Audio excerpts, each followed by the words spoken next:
Hey guys, another video here at Palmer Living.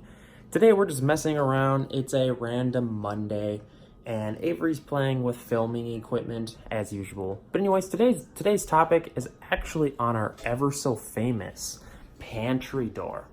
And this is kind of an antique, really cool looking pantry door my wife did. And let's flip the camera and just take a better look. All right, so let's take a better look of our kitchen, and the vibe that my wife is going for is kind of a farmhouse look. Avery, you're destroying my equipment, honey.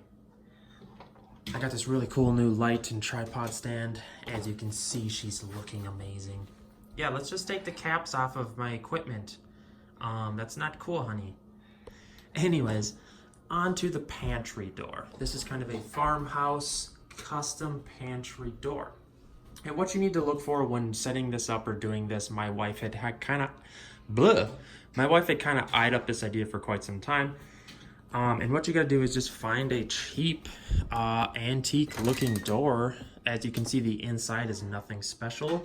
You can get these at garage sales. You can look them up on Marketplace, Craigslist. You can get them at not craft stores. What's the word I'm thinking of? Anyways, just find yourself an old school door. Make sure that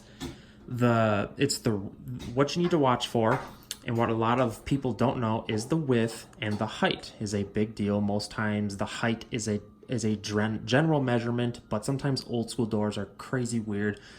Make sure that the hinges are on the right side of the door and it needs to open the way you want it to. And a lot of times what happens is you'll have to use, gosh, look at this. Look at this pantry. It's not tough living over here. What you have to do is a lot of times chisel out where the hinges go.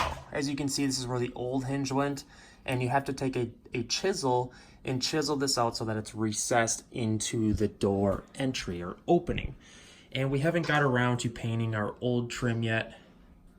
Avery, 2-year-olds, I tell you. They're cute, but they're destructive.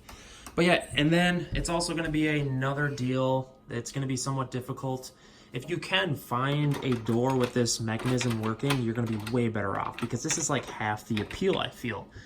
And essentially, just pray that it clicks into the opening perfectly. What are you doing, Avery? What are you doing? You trying to be in a video?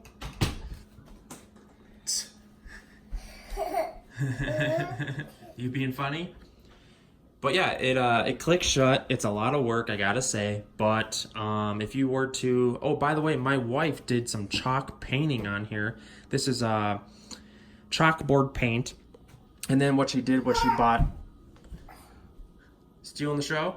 She bought a decal that went on the outside and that you paint, or a die cut decal, and then you put it over there and then paint the inside of it. Essentially, you use the part you don't want to, the outside of the decal. You can see imperfections. Or are you telling the world what you think? But yeah, it looks pretty good in our kitchen. I would give it a thumbs up on the go ahead. My wife is kind of going for the farmhouse look though. But if you're trying to DIY a farmhouse pantry door look, this is a really cool route to go.